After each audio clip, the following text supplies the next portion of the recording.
joining this Gongchik class that we've been having. And also, I think on Facebook, this is being live streamed. So maybe I will say a few words about this. The Gongchik is the quintessential teachings of the founder of Drigong Kagyu, Kyopa Jigten Sumgön. Kyopa Jigten Sumgön lived in the 12th century in central Tibet, originally from from eastern Tibet, originally from the Kham area in eastern Tibet. Kyopa Rinpoche traveled to central Tibet, met his main teacher. He had many teachers actually, but his main teacher was Lord Palmadrupa. Then eventually he became a teacher in his own right. And it is said that many disciples gathered around him during his lifetime. Historical sources tell us that even though there were other great teachers of his teacher's generation still alive during his lifetime, he in fact had even more disciples and influence during his lifetime. So this is during also the time of course, his teacher was Palmadrupa. Then his teachers, like for example, fellow disciple is the first Karmapa, Dusung Khenpa. Dusung Khenpa also came from eastern Tibet to central Tibet. So many other great teachers lived during that time. So Kyopa Jigten Sumgön, when he passed away, then his main successor in terms of his Dharma knowledge and realization was this one student who was also his nephew, called Sherab Jungné. Chenga Sherab Jungné compiled the teachings of his teacher, Kyopa Jigten Sumgön, and then published them after his teacher's passing. Among his compilation of his teacher's teachings, the most famous one is this collection called the Gongchik, or Gongchik, Gongpa Chikpa, is referring to how all Buddhas of past, present, and future have a single, have a complete, have a holistic, have a unified. That's the Chik. Chik literally means one, or oneness, and Gong is intention. Gong is a property that only, Gongpa is a property that is only exclusive to Buddhas. Sentient beings, we don't say have Gongpa. But in English, we have only maybe the word intention. We use intention in so many ways, right? Even like negative intentions, we say intention. But in Tibetan, when you say Gongpa, there will be no negative possibilities. So I guess for lack of a single word, you could say the awakened, the enlightened intentions of all Buddhas. The unified, single, complete, enlightened intention of all Buddhas, past, present, and future. This is the Gongchik. So in terms of external form, then Gongchik is referring to this collection of 150 plus statements called Vajra statements that Kyopa Rinpoche is said to have uttered, to have said. And so Sherab Jungné then brought together all these statements, these Vajra statements, and collected them together and put them into a collection. And then he gave the title of Gongchik to this collection of Vajra statements. So then these Vajra statements are further divided into chapters. In the most common form of the arrangement, there are 7 chapters to these 150 plus Vajra statements. There's also an appendix of over 45, 46 statements that is said to be extras. So maybe altogether you can say there is about 200 Vajra statements. But the main statements are organized into 7 chapters. So we have been looking at chapter 1, statements from chapter 1, and also statements from chapter 6. So the statements from chapter 1, they are statements that pertain to the issue of the vital points of the turnings of the Dharma wheel. The vital points related to the different turnings of the Dharma wheel. So under that chapter, statements related to how do we understand the different levels of the Buddha's teachings. The different levels commonly known as, like, say, the first turning, the second turning, the third turning of the Dharma wheel, or sometimes expressed as the Hinayana, the Mahayana, the Vajrayana, and so on and so forth. The esoteric, the exoteric. So exactly how should we understand the relationship between and among all these different teachings? Those statements found in chapter 1 addresses the issues and also brings out all the different types of issues that are necessary for us to understand, so that we have a more complete, holistic, all-encompassing understanding of the teachings. I think frequently what the types of problems that we run into is we don't have this holistic view. We don't have this unified view. Then we read something about what the Buddha said over here and over here and over here, and now even more confusing, right? I mean, for people in Tibet, right, they only have Tibetan Buddhism. Now, in this modern age, we have all the different things that you can read about, hear about, in Tibetan Buddhism. On top of that, there is Thai Buddhism to learn. There is Vietnamese Buddhism to learn. There is Chinese Buddhism to learn. There is Taiwanese Buddhism to learn. And then now there's American Buddhism to learn. Then there's secular Buddhism to learn. Then even the other day I saw there is, what is it? Not Gaelic, Celtic Buddhism to learn, right? My goodness, there's so many possibilities to learn, right? And so what happens is, like, I think often we just hear something, read something, but we don't know what to do with it because we don't have this unified view, unified understanding. So either we misunderstand what is said, and then, of course, that confuses our practice. Or some of us just say, okay, I have decided this is right, the rest is wrong. So either we become so open to everything that we're constantly in a state of confusion, or we go to the other extreme and become like a fundamentalist Buddhist and say, only these are real, the rest are wrong. These like two extreme positions, and all the way in between are all other possibilities, right? So what Gongchik, in part, or in the huge part, because the title says, the single unified, awakened, enlightened intention of all Buddhists, is what Kyoba Rinpoche is trying to show us. So we say, by learning these Vajra statements in the Gongchik, we begin to have a clearer and clearer understanding of this single unified intention of all Buddhists. Then particularly in chapter 1, it addresses all the different levels of teachings and how they're related, the internal dynamics of all that, chapter 1. Chapter 6 is a chapter called View, Practice, and Conduct. View, Practice, and Conduct. So here you can say it's addressing the same issue, the unified view, the unified understanding, the holistic understanding, where there are no contradictions.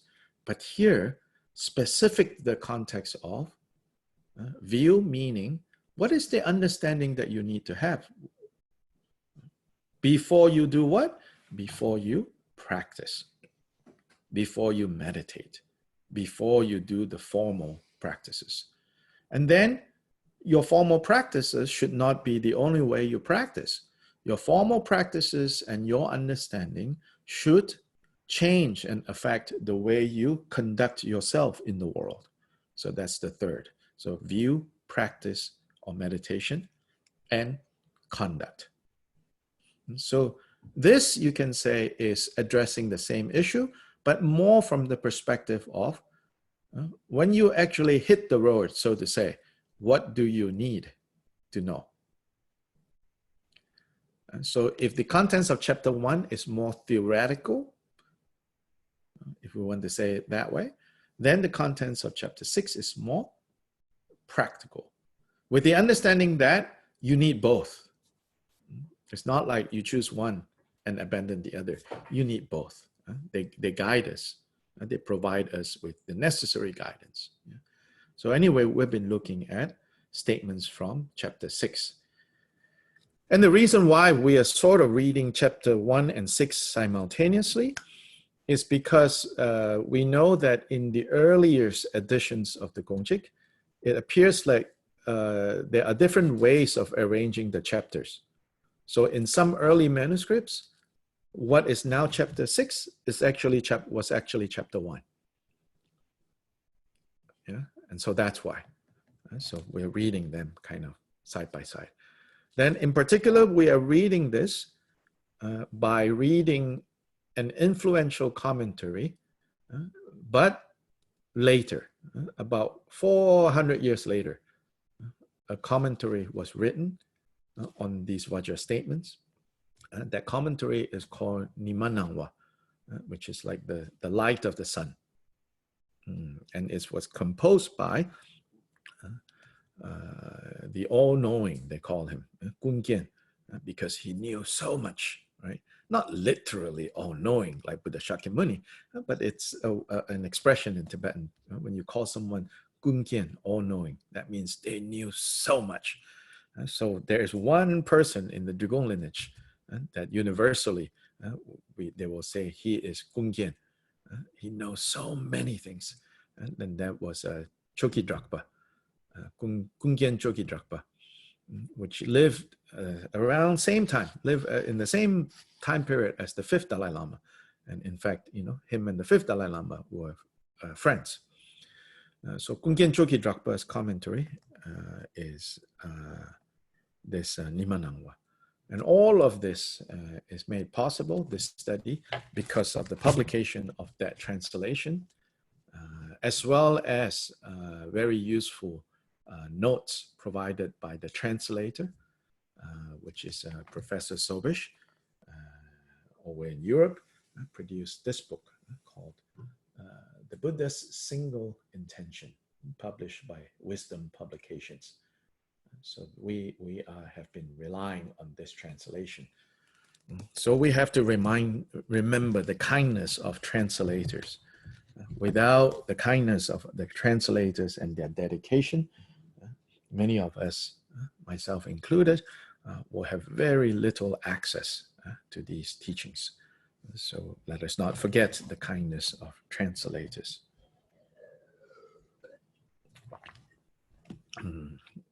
Last few meetings that we met, we have been looking at Vajra Statement 6.2, 6.3, and 6.4.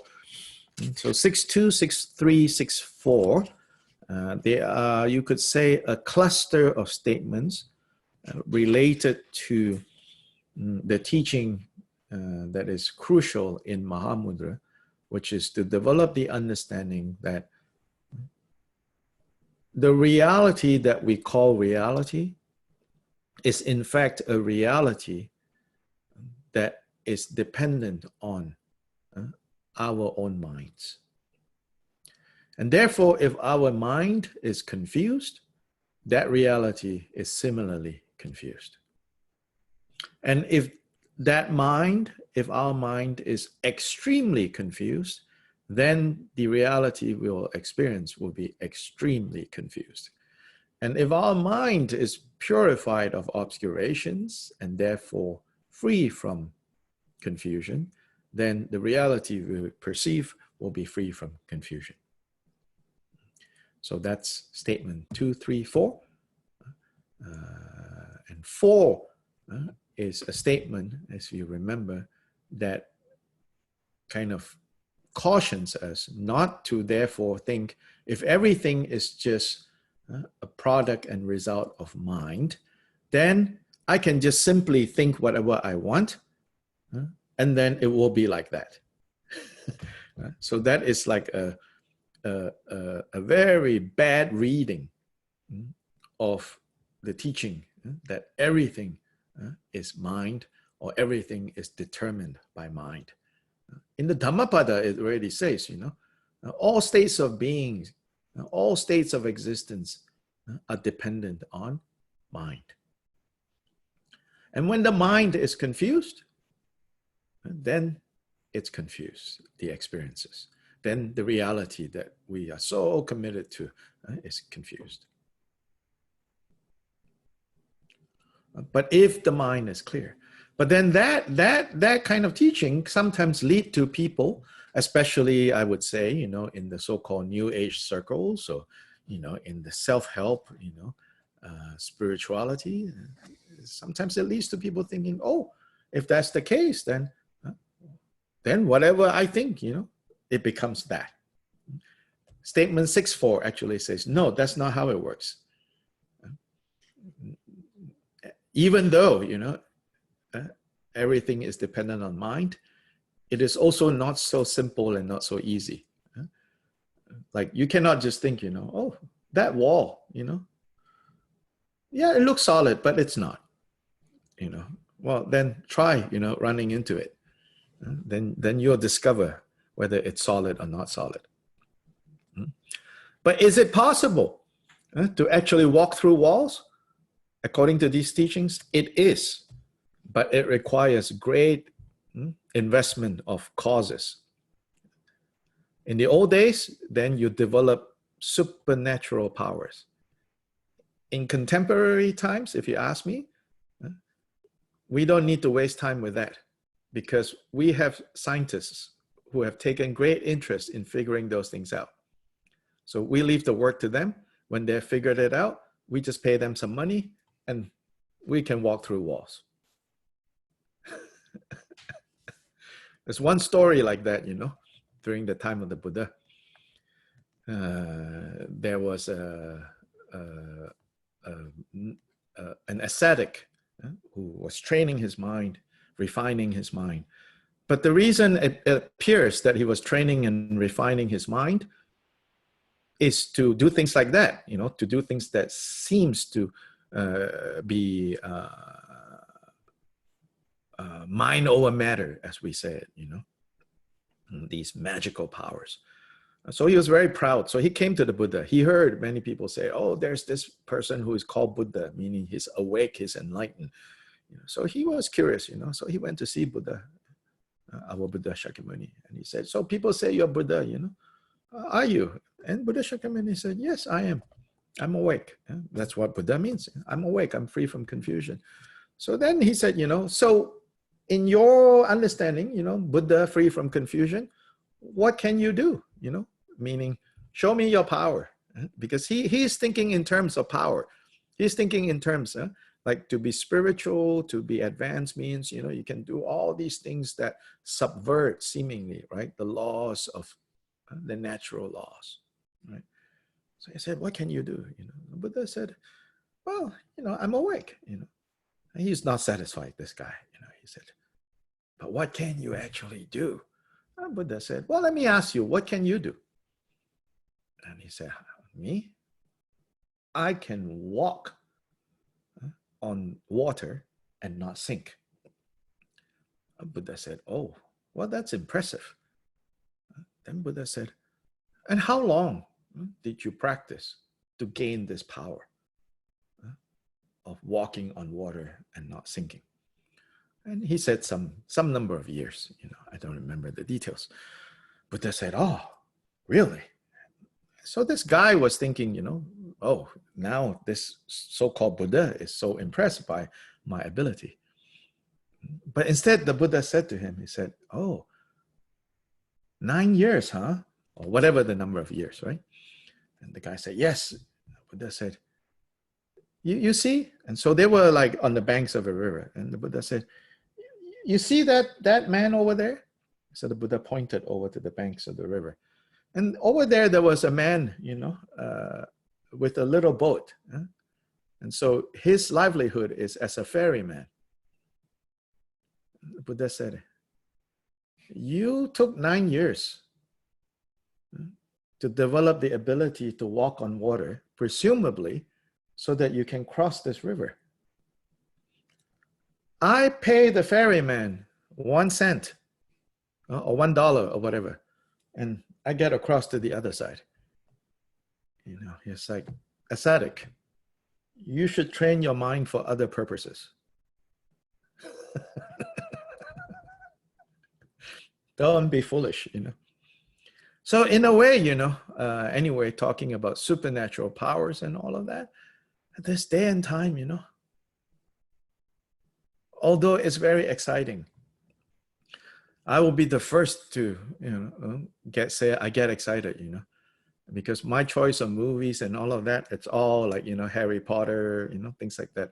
I like watching those magic, but in like my day-to-day life, I have very little interest in people telling me about, this supernatural power, that supernatural power, oh, this and that. I was like, well, nobody, on January 1st or on the beginning of the Lunar New Year or the beginning of whatever year for this year, nobody said anything about, guess what?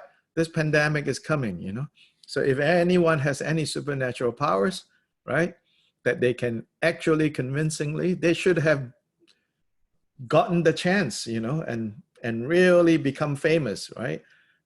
Famous not even for negative purposes, even if they are the real thing, right?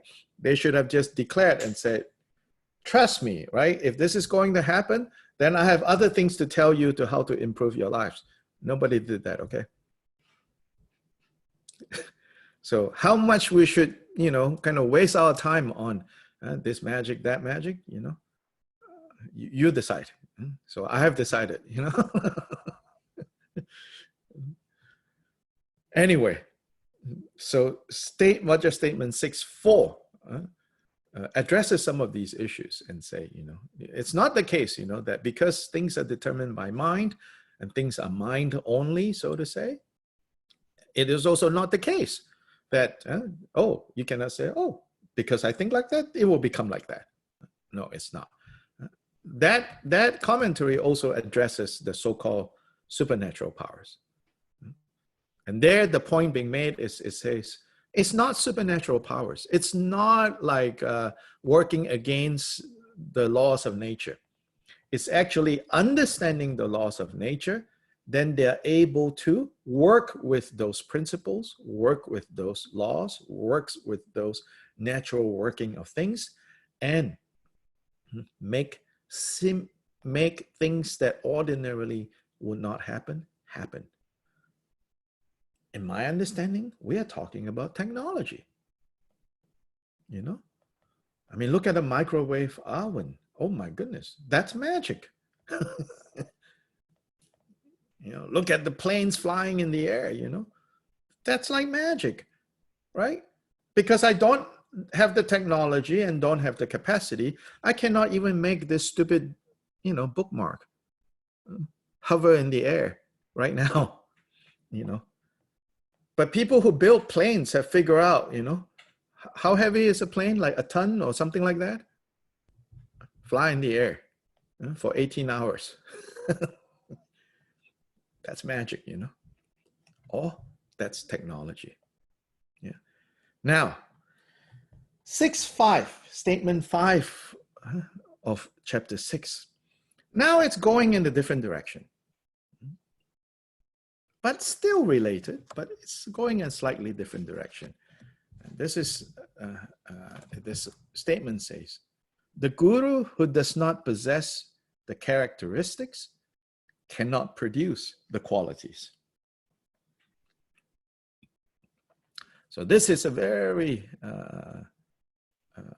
important statement, especially for those people who think of themselves as being the guru. And then for those who are looking for gurus, take to heart this statement. The guru who does not possess the characteristics cannot produce the qualities. In other words, a teacher who doesn't have these qualities cannot be said to be responsible for his or her students developing those qualities. Now, this is not to say that the students on themselves cannot develop. For example, if a teacher doesn't have the qualities of kindness, it is not saying that the students cannot develop kindness. But what it is saying is that if the students do develop kindness, it is not due to the doings of the teacher. Yeah. So, but here, the main point is a teacher who does not possess the characteristics cannot produce the qualities. A teacher who does not possess, more importantly, the characteristics of having realized nature of mind cannot cause his or her students to recognize the nature of mind. At the heart, it's addressing this issue, this context rather, of seeing the nature of mind and practicing nature of mind. The statement, its most important context that it's addressing is the issue of seeing mind itself, or nature of mind. So it's basically, it's very straightforward. It's saying, for example, using an example, if I have never met, if I have never seen, right, a peony bush, this flower, peonies, over here, growing, blooming, it's the season. If I've never seen, right, a peony bush, how can I show somebody else what a peony bush looks like? It's as simple as that, Likewise, if I have not yet seen nature of mind, how in the world do I introduce anyone to the nature of their minds? And you might say, well, maybe accidentally. Yeah, if it is accidentally, then it's not my doing. Yeah, accidentally doesn't count. So this statement is important for both students or potential students and teachers to take to heart and to remember. If you have not experienced it yourself, you cannot really show it to others. Again and again in the early Kagyu masters, advice is given again and again. Don't teach things that you have not experienced firsthand. If we take that statement literally, I can tell you, then I myself, no need to talk about other people, have gone against that advice. So it's, degenerate times. Because students want to know. Then we read up, we get a lot of information. Then we, want to impress our students. So we talk about this, we talk about that, we talk about this, we talk about that, But if we don't really have firsthand experience, then to talk about it, it's not really very useful. So this is important. But now, as I said, I don't know what to say, right? We're already in a situation of talking about things that we have not directly experienced. Then now, to make up for that, we should work harder to try to experience what these teachings are talking about. So here, it tells us in the text, this statement, that the guru who does not possess the characteristics cannot produce the qualities, is given, right, to address the prevalent view, quote, people claim that one can also produce the qualities of realization with a guru who does not possess the characteristics. So in other words, is to counteract that idea.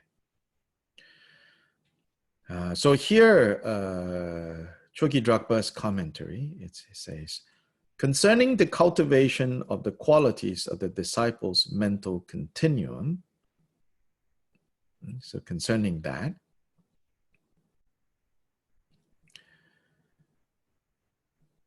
how to, concerning the issue, right, of how to develop the qualities, the Buddha qualities, to bring forth the Buddha qualities from within the disciples. It is true that they arise from the perfect dependent origination, the perfect dendra of causes and conditions. And so it says that there are many causes and conditions necessary to help students to bring forth, to actualize the Buddha qualities that are latent in them. The principal cause, however, is the guru who possesses the characteristics, meaning possess the characteristics of realization, and the disciple who possesses faith. When these two can come together, then that will serve as a principal cause. So even this principal cause, right, there are two sides to it. It is not enough that you have a teacher who possesses the qualities. If the students don't have confidence, don't have faith, then there's very little that the teacher can do. It is also not enough, it's saying, that students have faith. If the teacher don't have the qualities, then it also, the principal cause is not present. Now, some of you immediately might remember stories like the dog's tooth. The dog's tooth that this son who keeps forgetting to bring his mother a Buddha relic from India. Last hope, because the mother said, this next time you come home from India, you don't bring me a Buddha relic, I'm going to disown you. But he remembered that too late. He's almost reaching home. So then he quickly looked around and he found a dead dog, and he pulled a tooth out of the dog's mouth, wrap it in silk and brocade, put it in a fancy box, that he got from India, and gave to the mother and said, yeah, here's the relic. So it said then the mother, really great faith, and pretty soon, people in the valley could see light coming out of that house. And so this is to emphasize, right, the power of faith and devotion. Kyopa Rinpoche's statement is not to contradict that lesson. It's not to contradict the story that illustrates the power of faith and devotion. Kyopa Rinpoche's statement is saying, when it comes to the task of relying on a guru to develop Buddha qualities, or teaching students to help them develop Buddha qualities, both teacher and student needs to understand what is the primary cause, what is the prime optimal condition that we should all have on both sides. The one being trained needs to have faith and confidence in the trainer. The trainer needs to know what he or she is doing. And know the most important knowing is having known, having seen the nature of mind. Here I can say we're talking about the optimal situation. A lot of times, That's not what's present. Sometimes, no matter how great this person is, no matter how many people say they have experienced such great things in the presence of this person, received so much instructions, have advanced so much, you just don't feel it around this person. And frankly, there's no point forcing it either, because karmic connection is not there. And it's hard for you to have faith and devotion in this person. So no matter how great the realization of this person, even in the presence of Milarepa, if you don't have the right karmic connection, still very hard for Milarepa to help you. Very hard for Buddha Shakyamuni to help you. Then if you have faith and devotion and everything, if you did not meet Milarepa like teacher, then also very hard to realize and see nature of mind. So here he quotes from the abridged Kalachakra Tantra that says, full of pride, angrily suppressing others, craving for material goods, lacking learning, seeking to deceive the disciples, having lost the abiding in supreme bliss, lacking empowerment, being attached to wealth, thoughtlessly using harsh words, and having desire for sense objects, knowledgeable disciples should avoid like hell such a guru as a cause for perfect awakening. Avoid such teachers like you are avoiding the hell realms.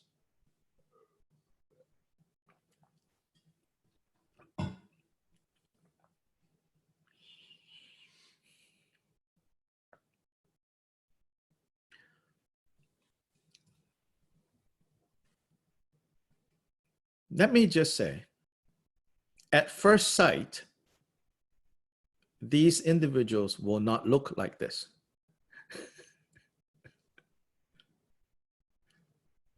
Appearances are deceptive. So buyer beware. Use some discernment. Then, and let me also say to you, sometimes culturally, it's hard for us to read across cultures. I can tell you that in Asian culture, there's a way of behaving that might appear to non-Asians as being very humble. It may or may not be, okay? So just be aware of that. It may or may not be. So in this sense, it says, therefore, the commentary goes on, therefore, what need is there to mention not attending gurus who have turned their backs on authenticity, when it has been said that one, quote, should avoid them like hell. Yeah. So, so here it's saying, you should avoid these types of teachers. So here, then what it means is we should kind of be aware and examine.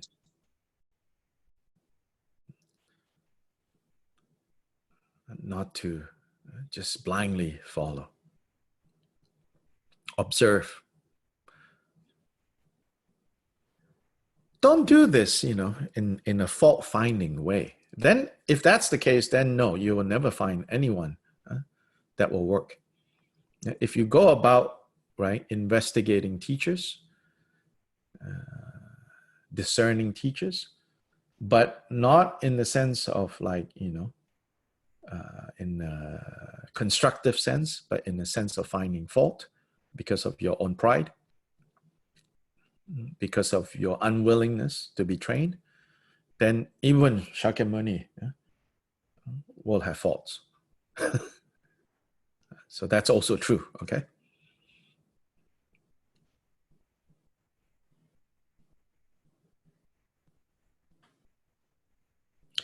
The next section of this commentary is going to go into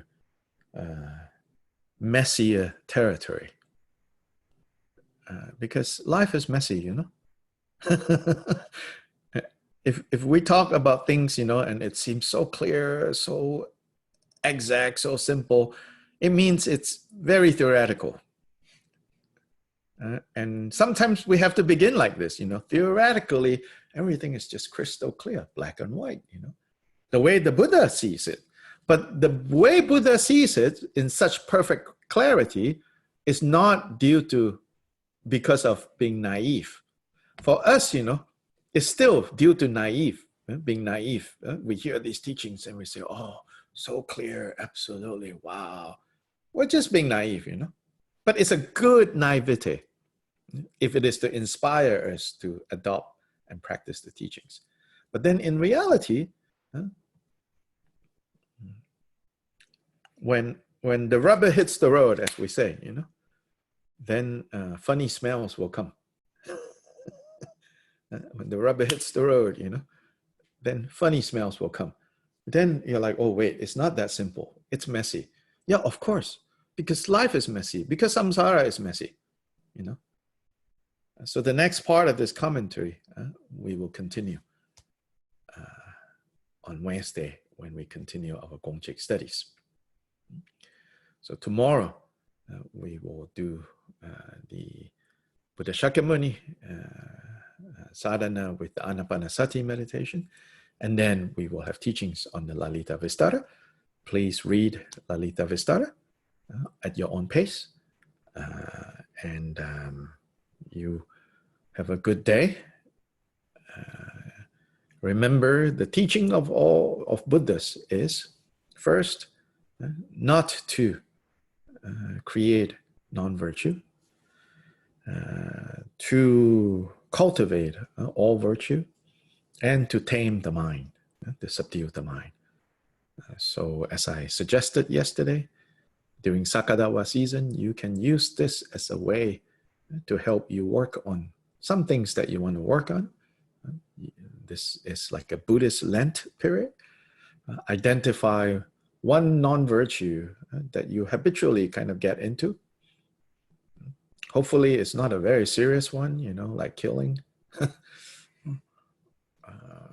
But one thing that like that's just not very helpful in the larger work of waking up. Identify that one issue and say, today I'm going to observe this particular issue and cut this. Then one virtue, one thing positive, one kindness that you can engage in more than once throughout the day. You mentally, you remember, I'm going to commit to that today. Then once you do these two, right, turning your attention to conduct, what to abandon and what to adopt. Once you do that, right, then automatically taming of the mind is already going on. You see how it's all interrelated. It's all part of a bigger picture. That's also the lesson of Gongchik. The larger point, the fundamental underlying point of Gongchik is when we understand things in a certain way, when we have developed this more holistic understanding, then all the different teachings and practices, they all come together. The perfect auspicious gathering of dependent origination of causes and conditions, as Kunkian Chogi Drakpa says in his commentary, is what's necessary for us to manifest, to actualize the Buddha qualities. So have that understanding, then whatever practice that we do is part and parcel of the necessary gathering of all these different causes and conditions. Changchu Semchu Rinpoche Ma Ge Ba Nan Ge Gyurji Ge Ba Nyam Ba Me Ba Yang Gong Ne Gong Du Be